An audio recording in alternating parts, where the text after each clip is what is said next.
Get away from me! Get away from me!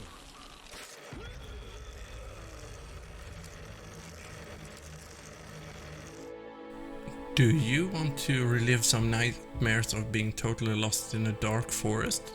Afraid of drowning? Or perhaps just an environmental person that cares about all the trash in the forest? Then I got a game for you.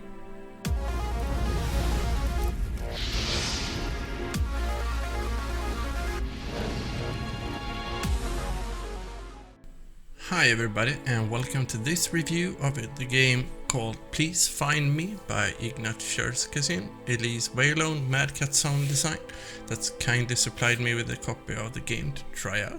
I'm Dan, and to start things off, let me tell you a little more about the game. You take on the role of Michael, an ordinary clerk that went on a camping trip and got into trouble.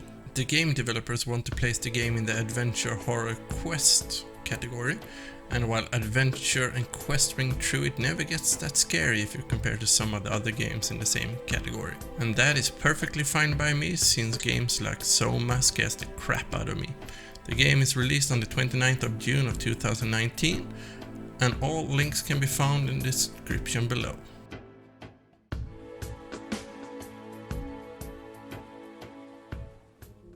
Alright, enough talking, let's get into the gameplay.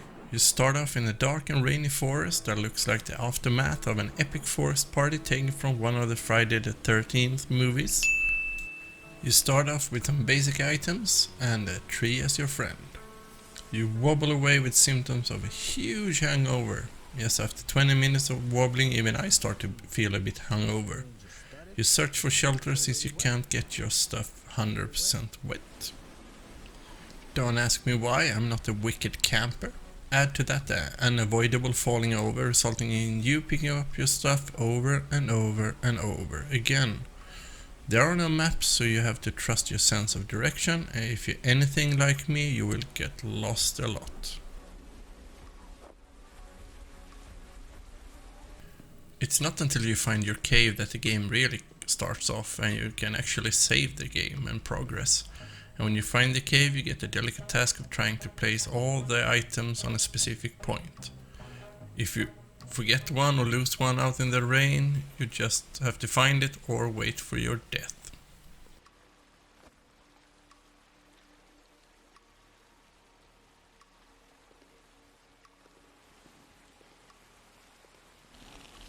Do you remember that tree from the beginning of this review named Branches?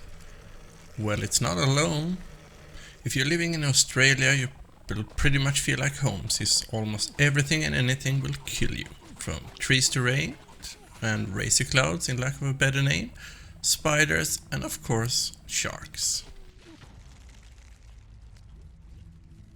The only thing I haven't found out if it wants to kill me is actually the bulldozer running around in the beginning of the game.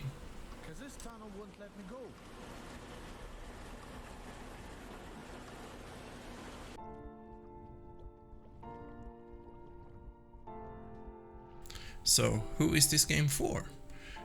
As I said in the beginning, if you'd like to relive some common nightmares like lost in the forest, eager to drown, eaten by sharks, or driven by that feeling of dying over and over again, then yes, this is for you.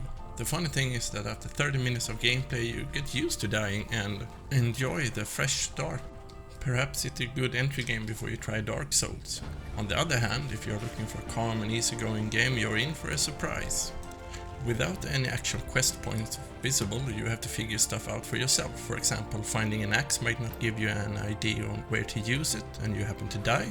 Next time around exploring, you might find a place to use the axe, but now you have to backtrack and find the axe again.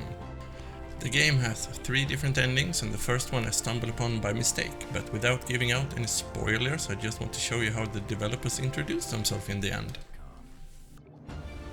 I want to thank the developers for giving me the chance to review this game, and I hope this review has given you some more insight into what the game is all about. And as always, if you like my content, don't forget to like and subscribe and hit that bell button to get notified when I upload new content.